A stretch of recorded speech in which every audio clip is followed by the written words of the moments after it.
యానం ప్రజలందరికీ నమస్కారం అండి. మళ్ళీ మీ ముందుకి రావాల్సిన కారణం ఏంటంటే, ఈ రోజుకి సుమారు 4 సంవత్సరాలు కానుంది యానం ఎమ్మెల్యే అశోక్ గారు నెగ్గి.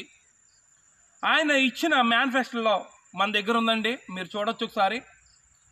సుమారు 4 సంవత్సరాలు ఏంటండి ఆయన నెగ్గి ఇచ్చిన మేనిఫెస్టో చూడండి. ఇక్కడ నేను ఒకసారి చదువుతాను, వినండి.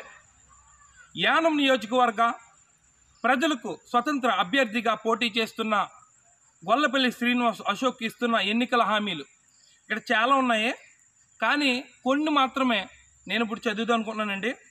నిరుద్యోగ యువకులకు ఉపాధి కల్పన, యానంలో వివిధ కారణాలతో మూతపడిన పరిశ్రమలను తెరిపించి స్థానిక యువకులకు 75% ఉద్యోగాలు ఇచ్చేలా కృషి చేస్తారంట. 75% కృషి చేస్తున్నారు. ఇప్పటికి యానంలో 32 ఫ్యాక్టరీలు మూతపడితే ఒక్క ఫ్యాక్టరీ కూడా తెరిపించలేని ఎమ్మెల్యే గారు మరి ఏం చేస్తున్నారండి? ఇంకా ఒక సంవత్సరం మాత్రమే ఉంది. ఆ సంవత్సరంలో ఎన్ని ఫ్యాక్టరీలు ఓపెన్ చేస్తారు, ఎంతమందికి యువకులకు మీరు జాబులు ఇస్తారో మాకైతే అర్థమవుతలేదండి. విద్యారంగం కోసం చూసుకుందామండి. ఎన్నో మల్లాడి పాలనలో భ్రష్టు పట్టించిన ప్రభుత్వ విద్యారంగానికి పునరుభవం తీసుకొస్తారంట. నాకైతే ఏం అర్థమవుతలేదు. వైభాగం తీసుకురావడం చేస్తారంట.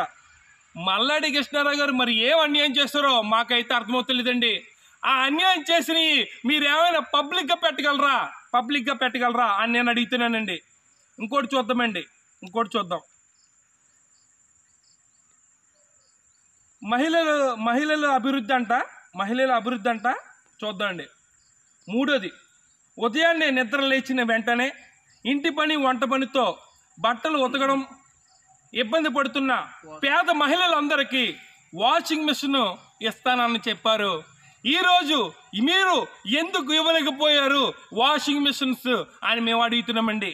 అంటే మీరు ఇచ్చింది కేవలం మాట మాత్రమే, చెయ్యరని యానం ప్రజలందరికీ అర్థమైపోయింది. ఈరోజు చూసినట్లయితే ఎన్నో పర్యాటక రంగం, బాలికల సదుపాయాలు, ఎన్నెన్నో వ్యవసాయ రంగం, చెప్పుకుంటే వైద్య రంగం చూద్దాం.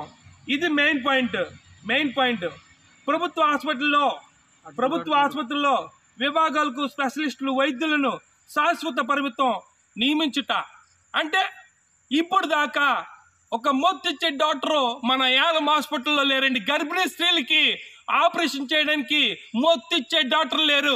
మరి మీరు ఎందుకు చేయలేకపోయారు? ఎందుకు అడగలేకపోయారు? ఇప్పటికి 4 సంవత్సరాలు అయింది. కనీసం ఒక్క విధంగా కూడా మీరు ఏ పని చేసినట్టయితే మాకు కనబడతలేదు. ఇంకోటి చూద్దాం.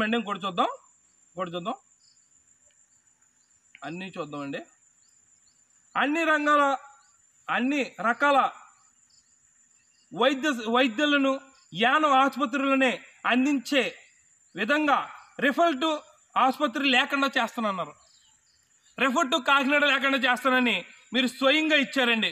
మీరు ఈ రోజుకి కూడా యానం నుంచి కాకినాడ పంపిస్తున్నారు, కానీ ఏ రోజు ఇక్కడ యానంలో ఉంచి పలానా జబ్బుకి పలానా చేద్దామని ఏ డాక్టర్ కూడా చేస్తలేదు.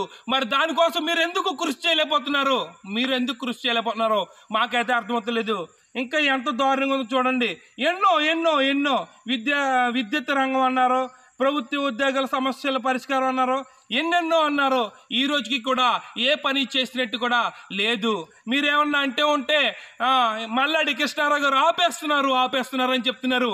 ఎక్కడ ఆపారు? ఎలా ఆపారు? ఎప్పుడు ఆపారు? మీరేమైనా చూపించగలరా? మీరు ప్రూఫ్ చూపించండి. మీరు చెప్పినట్టే యానం ప్రజలందరూ కూడా మీ మాట నమ్మి మీ బాటలో నడుస్తారండి. ఇక్కడ యానం ప్రజలు ఏమన్నా ఎర్రపప్పలా?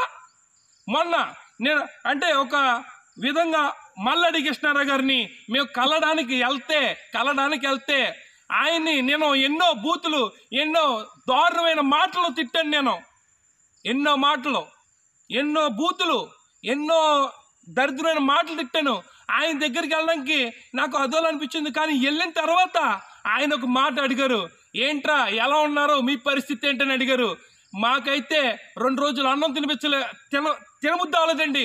ఇంత మంచి మనిషిని మేము ఎందుకు తిట్టాం? ఎందుకు వదులుకున్నాం అని మాకు చాలా బాధేసిందండి. మెయిన్ కారణం ఏంటంటే ఆయన నుంచుంటలేదు, అందుకనే ఇంక ఇతనికి చేయకూడదని అశోక్ గారి చేసామండి. అశోక్ గారు చేసాం. ఈ రోజుకి మీ ప్రజలు ఎక్కడున్నారు, మీ ఓటర్స్ ఎక్కడున్నారు, మీ నాయకులు ఎక్కడున్నారు అనేది కూడా ఎప్పుడైనా ఒక మీటింగ్ కానీ ఏమైనా పెట్టారా? ఏది పెట్టలేదు.